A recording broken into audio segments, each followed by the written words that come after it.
Here we are, Chapter 5, Section 3, in the CE edition of A Course in Miracles, The Voice for God. I love this section. Before the separation, you did not need guidance. You knew, as you will know again. But you do not know now. God does not guide because he can share only perfect knowledge. Guidance is evaluative because it implies that there is a right way and also a wrong way, one to be chosen and the other avoided.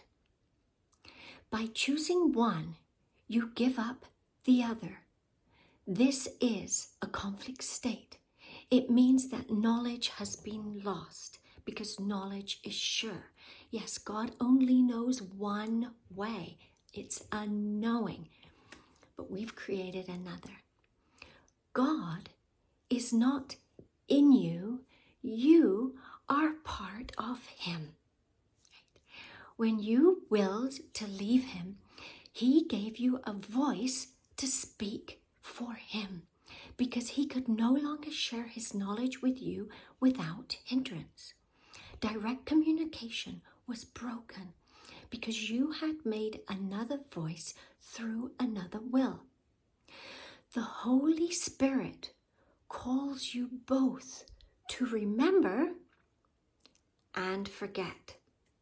So to remember the voice, the true voice, and forget any fearful voices. You have chosen to be in a state of opposition in which opposites are possible. As a result, there are choices which you must make. In the holy state, the will is free in the sense that its creative power is unlimited, but choice itself is meaningless. There's only one real choice. Freedom to choose is the same power as freedom to create, but its application is different. Choosing means divided will. The Holy Spirit is one way of choosing. This way is in you because there is also another way. God did not leave his children comfortless. Even though they left him, the voice they put in their minds was not the voice of his will, for which the Holy Spirit speaks. The call to return is stronger than the call to depart, but it speaks in a different way. The voice of the Holy Spirit does not command because it is incapable of arrogance. It does not demand because it does not seek control.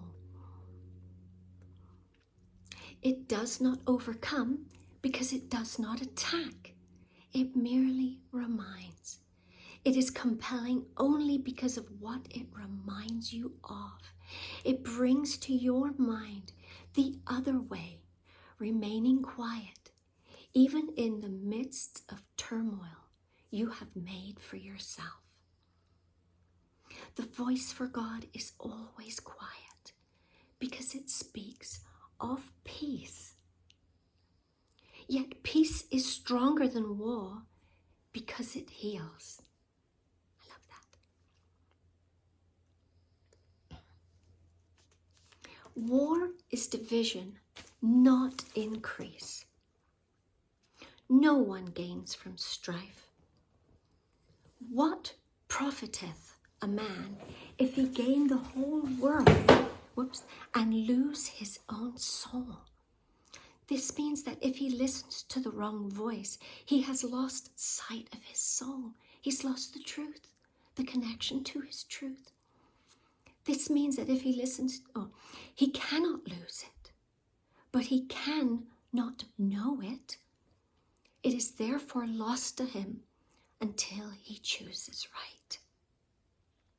The Holy Spirit is your guide in choosing. He is the part of your mind which always speaks for the right choice, because he speaks for God. He is your remaining human communication with God, which you cannot interrupt, but cannot destroy. The Holy Spirit is the way in which God's will can be done on earth as it is in heaven. Isn't that great? God, so I'll read that sentence again. The Holy Spirit is the way, is the voice in which God's will can be done on earth as it is in heaven. Both heaven and earth are in you, because the call of both are in your will and therefore in your mind. The voice for God comes from your own altar to him. This altar is not a thing, it is a devotion. It's a decision to listen to your loving heart. But you have other devotions now. Your divided devotion has given you the two voices, and you must choose at which altar you will to serve. The call you answer now is an evaluation, because it is a decision.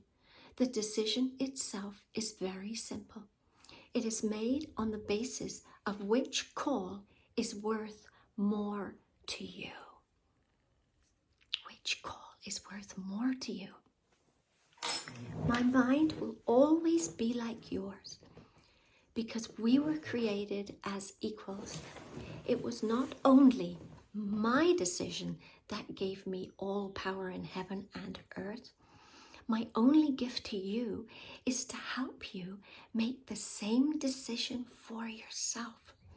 The will for this decision is the will to share it, because the decision itself is the decision to share. To share that loving voice, the compassion, right? To get out of your story, out of my story. It is made by giving, and is therefore the one act of mine that resembles true creation. Perhaps you understand the role of models in the learning process and the importance of the models you value and choose to follow in determining what you will to learn. I am your model for a decision. By deciding for God, I show you that this decision can be made and that you can make it. I promise you that the mind that made the decision for me is also in you, and that you can let it change you just as it changed me, because we're equal to Jesus, right? This mind is unequivocal because it hears only one voice and answers in one way, and that's love, right? You are the light of the world in me. Rest does not come from sleeping, but from waking. Isn't that great? Rest does not come from sleeping, but from waking. The Holy Spirit is the call to awake and be glad. The world is very tired because the world is the idea of weariness. Our task is the joyous one of waking to the call of God.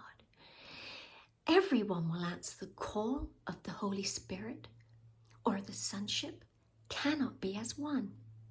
What better vocation could there be for any part of the kingdom than to restore it to the perfect integration that can make it whole? Hear only this through the Holy Spirit within you, and teach your brothers to listen as I am teaching you.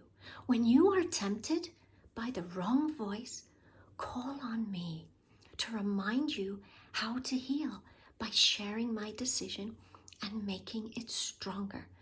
As we share this goal, we increase its power to attract the whole sonship and to bring it back into the oneness in which it was created. Remember that yoke means joined together. And burden means message. So it's not a burden, it's kind of like a gift. It's a message. Let us reconsider the biblical statement, my yoke is easy and my burden light. In this way, let us join together, for my message is light.